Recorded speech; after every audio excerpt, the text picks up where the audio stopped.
Bienvenue sur cette vidéo qui vous donnera une idée d'application, ou plutôt un type d'application, puisque ce sera possible de décliner de différentes façons. Alors, l'intérêt, c'est simplement d'ajouter un périphérique qui se trouve être la webcam. Donc on va commencer, l'application nous demandera si on veut autoriser l'utilisation de la webcam, on va dire oui. Ok, on voit que l'aperçu marche, hein, tout marche, c'est bien moi. On prend une photo, allez, je vais faire le salut de Spock. Paix et fraternité, je sais plus ce qu'il dit.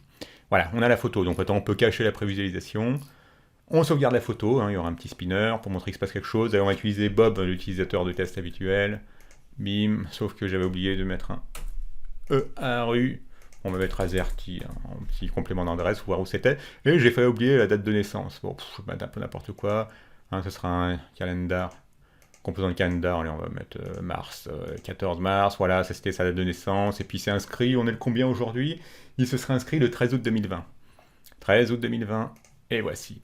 Donc on a la rue, on a tout ce qu'il faut, on crée, et bien ça nous crée une fiche avec qui intègre la photo. Et là on peut voir tout de suite que ça peut donner lieu à beaucoup de types d'applications. De l'application qu'utilisent les RH quand vous rentrez dans une nouvelle boîte, et vous avez vu, donc, on fait aller contre un mur, on prend une photo, puis après il l'intègre un jour s'ils ont le temps.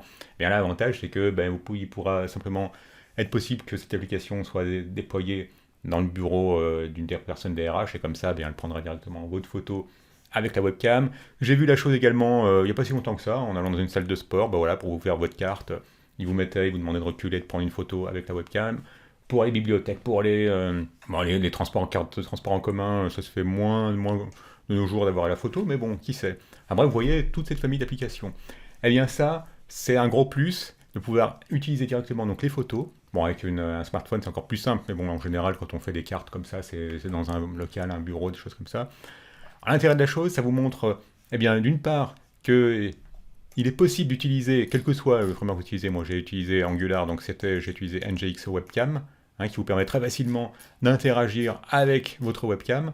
Hein, simplement en faisant un import pour prendre une photo. Mais si votre préférence va à React, il n'y a aucun problème, il existe même genre de package, hein, voilà, ça vous met à disposition un composant webcam, et pour vue, c'est la même chose. Alors pourquoi utiliser des librairies toutes faites, alors qu'on peut très bien le faire nativement, si vous avez déjà joué avec MediaDevice.getUserMedia, là c'est facile comme tout, après vous passez le fait que vous avez envie, alors un objet le voici, d'avoir l'audio et la vidéo, donc de la webcam, on pourrait très bien le faire.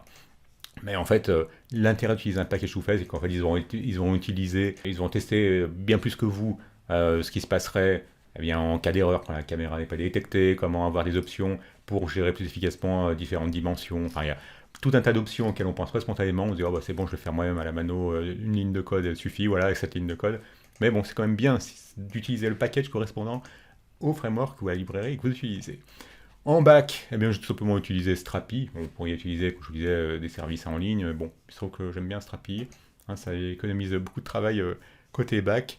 Et ensuite, eh bien, l'endroit où j'ai sauvegardé les photos, voilà, c'est ça, c'est celle du jour. Sauvegarder donc ici même dans Strapi. Et ensuite, eh bien, pour pouvoir créer une carte de membre, c'est tout bête. Il aura suffi de créer, vous pourrez voir dans l'autre playlist consacrée à Strapi, je vous mets le lien en description, de créer une collection qui comportera le nom, le prénom, la date de souscription et l'adresse qui se trouve être un objet. Vous avez vu, donc au lieu que ce soit juste un champ avec sa clé, sa valeur, enfin sa clé, son type, clé type, là c'est un objet qui se trouve être de type componente qui comporte une rue, un complément de rue, zip, la ville, et ensuite le nom de l'image et la date de naissance. Donc ça, c'est quelque chose de rendu très simple avec Strapi, mais vous pourrez faire la même chose avec Firebase ou avec Postgre ou ce que vous voulez. Là, c'est vraiment le tout, c'est l'idée. Pour vous dire simplement, quand on intègre un nouveau périphérique, ça peut donner toute une série d'idées. Et en fait, c'est pendant que moi je m'inscrivais à un club de sport l'année passée, et que je m'étais rendu compte, il servait de leur webcam, tiens, pourquoi ne pas créer une famille d'applications sur ce modèle. Pour ce qui est de la gestion, ça c'est le côté un peu pénible de la conversion d'image de Base64 à une image URL. J'avais trouvé simplement un article de blog sur Medium, donc n'hésitez pas à vous aider. Bon, dans ces cas-là, j'attribue la chose aux gens à qui j'emprunte. Faut pas s'attribuer des lauriers qu'on ne mérite pas. Mais bon, comme c'était un article bien mis à disposition sur Medium, je m'en suis servi.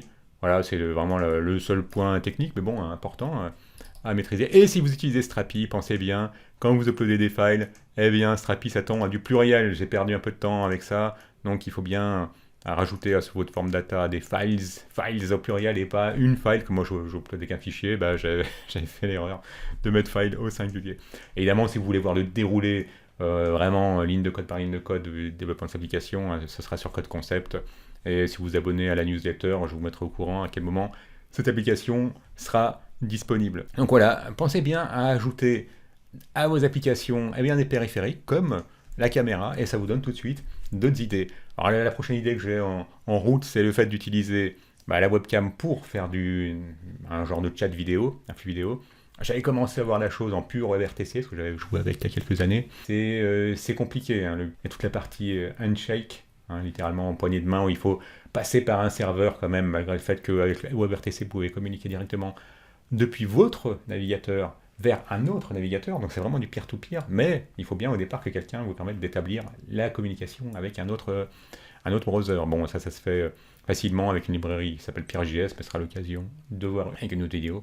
Ça rend la chose excessivement facile, hein, alors que je me souviens avoir bien ramé à l'époque où il y avait vraiment que le pur WebRTC pour faire la chose. Alors dites-moi en commentaire si, surtout en ces périodes de télétravail, où il y aura de plus en plus, on aura de plus en plus recours à des applications qui utiliseront la webcam, hein, que ça s'agisse de clone, de zoom ou de tout autre outil collaboratif. Il nécessitera de donner la possibilité à l'utilisateur de votre application de recourir à sa webcam et à son micro. Si vous avez eu l'occasion de développer des applications qui permettent d'utiliser la webcam, n'hésitez pas à le mettre en commentaire. Et si vous avez bien rencontré des librairies que vous aviez trouvé très utiles, à le mettre également en commentaire. Ah oui, il y en a une petite dernière qui me tente bien, et qui permet de faire du crop une fois que vous avez pris la photo. Alors dans le monde d'Angular, il y a NGX Image Cropper. Voilà, ça va être excessivement facile après de pouvoir bénéficier d'un système de crop d'image. De nouveau, si vous cherchez la même chose pour React ou Vue, vous trouverez sans aucun problème. Donc voilà, ça peut être également un autre petit plus. Et donc de nouveau, la famille d'applications qui s'ouvre à vous, comme je vous disais, c'est tout ce qui est inscription, gestion de personnel, trombinoscope.